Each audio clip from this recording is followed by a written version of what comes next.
se praticar o mal, colhe a consequência por seus atos, por seus pecados.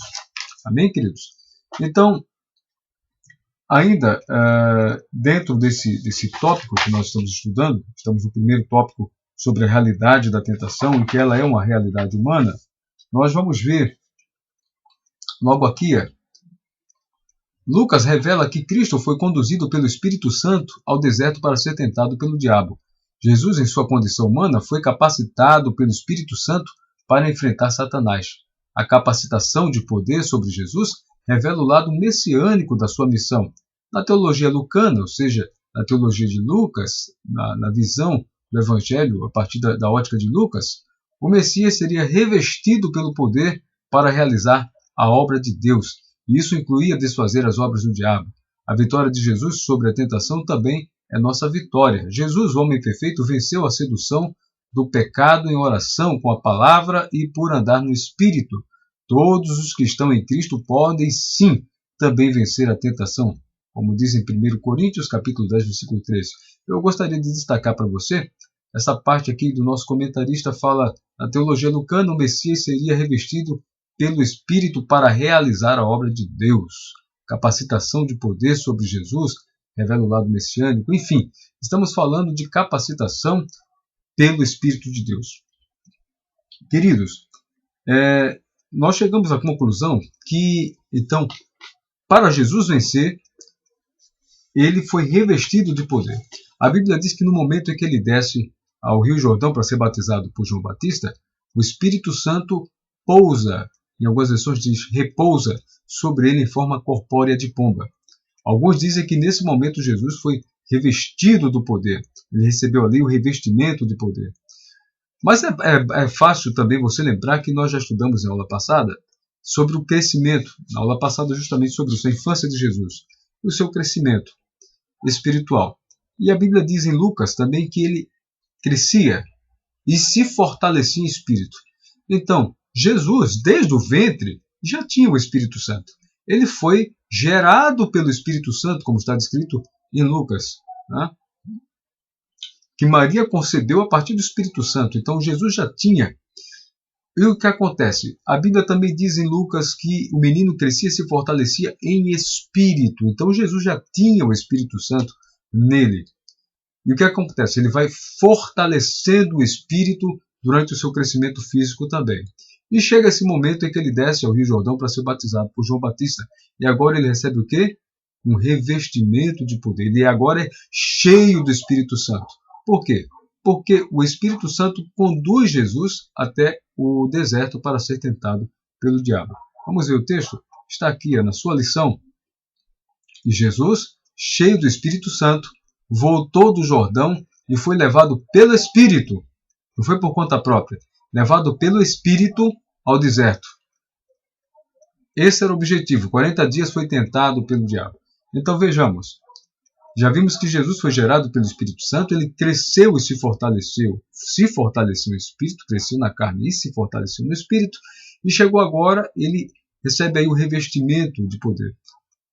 Se o seu aluno, professor, se o seu aluno pergunta, professor, na Bíblia existe alguma outra passagem que fale sobre revestimento de poder? Aqui o comentarista fala que Jesus ele foi revestido de poder para, aqui está, a capacitação de poder sobre Jesus revela o lado messiânico de sua missão na teologia lucana. O Messias seria revestido pelo Espírito para realizar a obra de Deus. Estou destacando isso aqui. Revestido pelo Espírito para realizar a obra de Deus. Quem mais, professor, quem mais aluno teria sido revestido pelo Espírito Santo, mas não simplesmente para ter o Espírito Santo, mas para desempenhar alguma missão pela vontade de Deus? Você seria capaz de lembrar? Vamos ver? Preparei aqui também para você poder acompanhar aqui. Olha lá. Capacitados pelo Espírito Santo para fazer a vontade de Deus. Bezalel e os artifícios de Israel.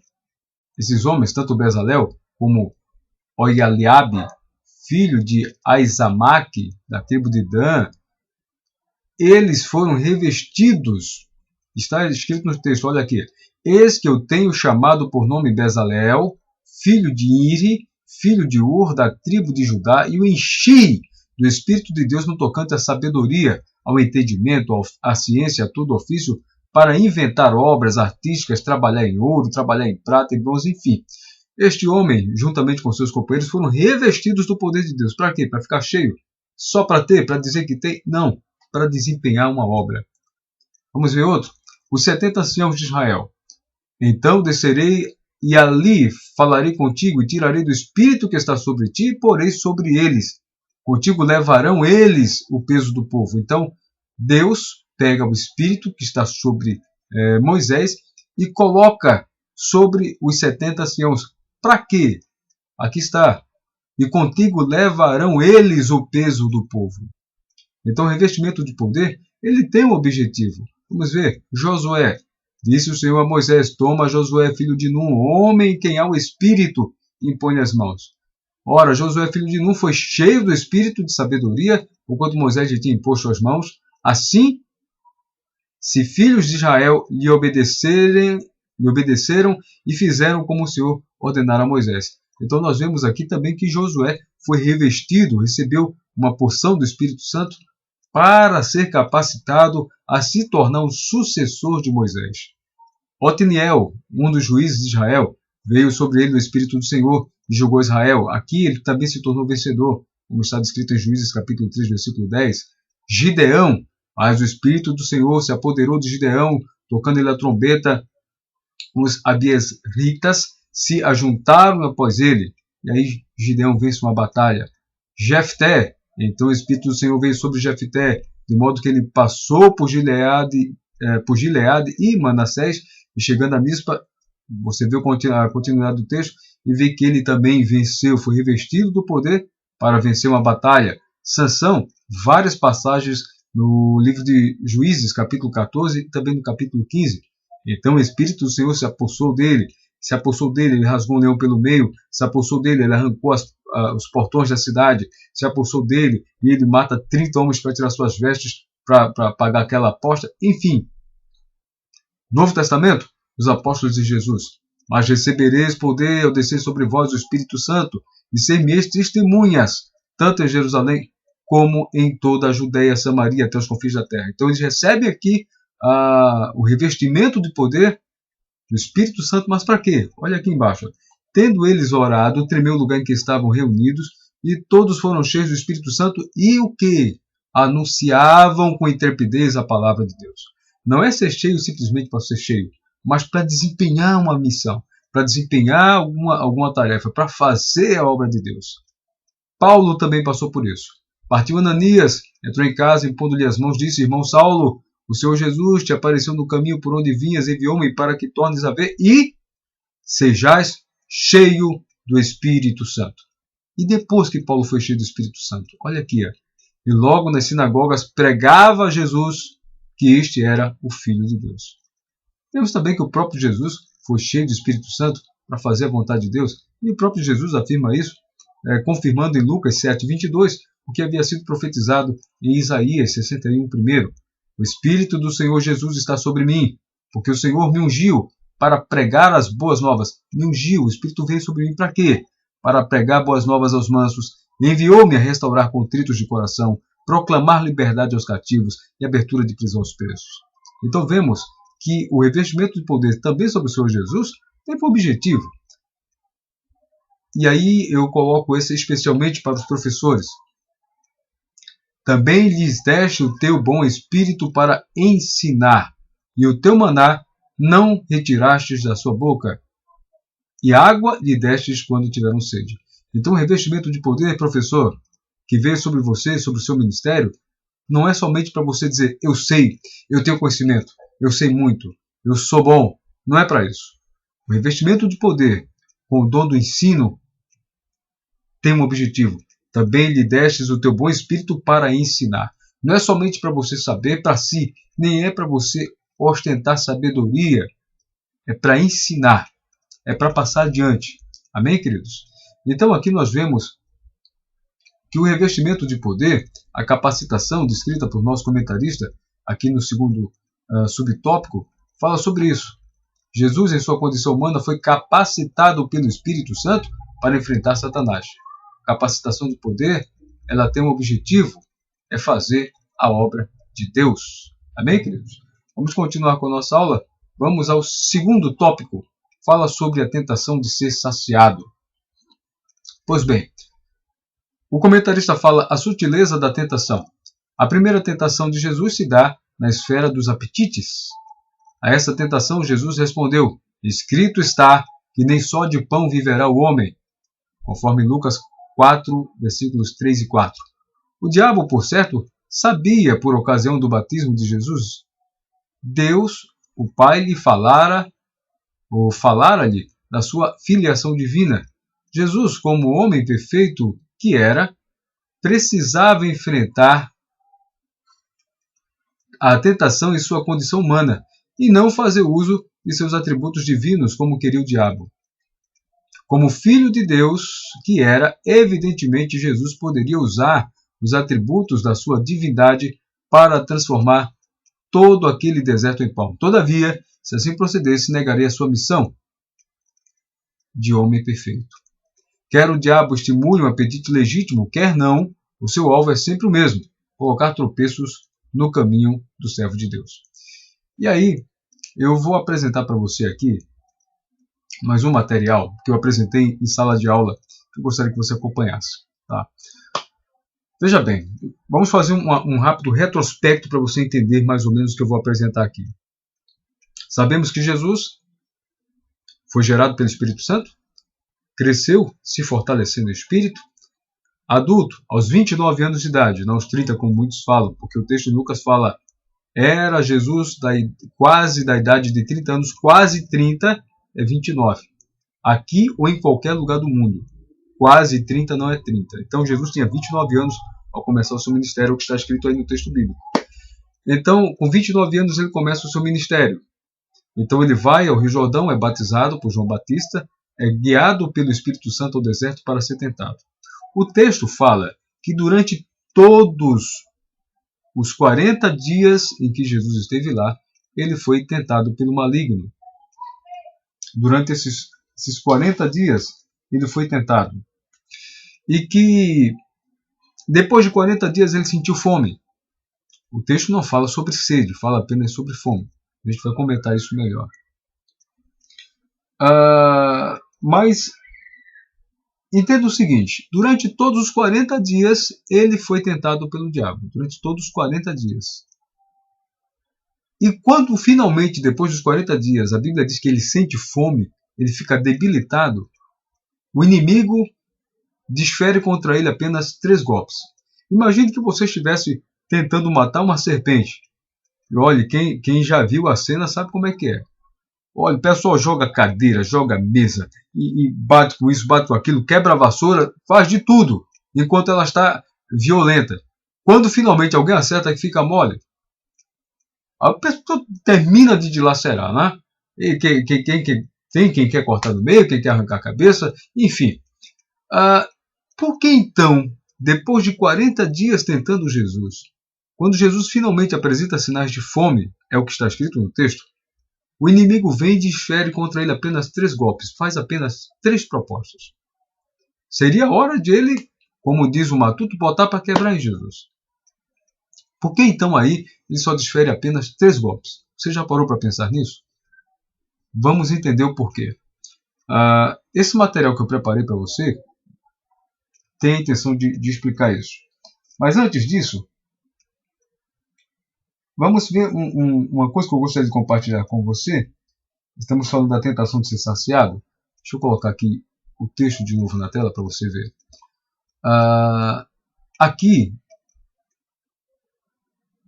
na gratificação pessoal, nosso comentarista fala, depois de 40 dias de jejum total, Jesus, sem dúvida alguma, encontrava-se debilitado fisicamente. Veja bem, querido. O texto em Mateus, ou o texto em Lucas, não fala sobre jejum total. Não fala se Jesus comeu, que ele não comeu e não bebeu nada.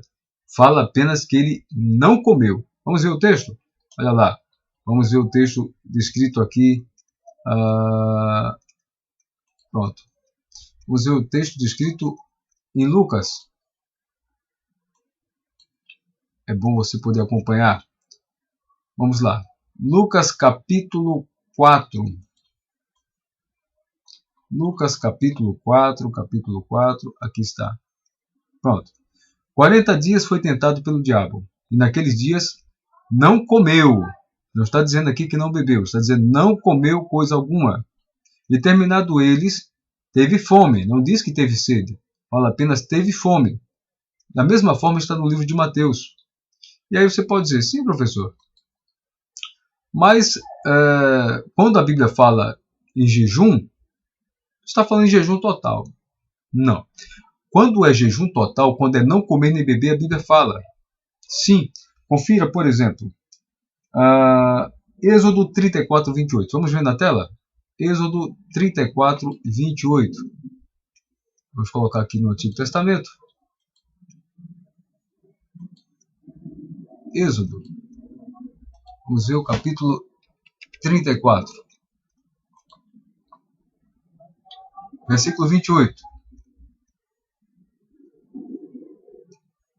Aqui está. E esteve ali, estamos falando de Moisés, esteve ali com o Senhor 40 dias e 40 noites. Não comeu pão, nem bebeu água. 40 dias e 40 noites. Não comeu pão, nem bebeu água. Veja bem, então, a Bíblia, ela relata sim, quando o jejum é total ou quando não. Vamos ver outra passagem? Veja na sua Bíblia também, no primeiro livro de Reis. Vamos ver? Primeiro livro de Reis.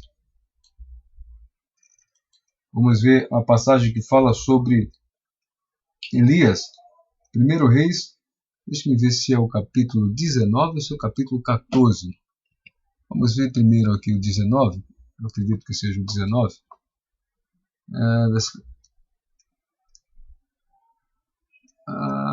Deixa eu ver se é isso.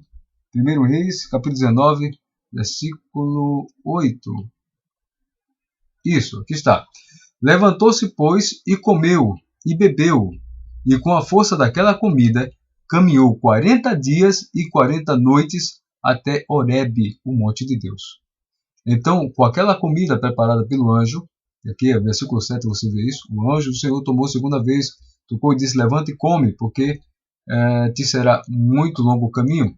Levantou-se, pois, comeu e bebeu. Comeu e bebeu. E com a força daquela comida, caminhou 40 dias e 40 noites.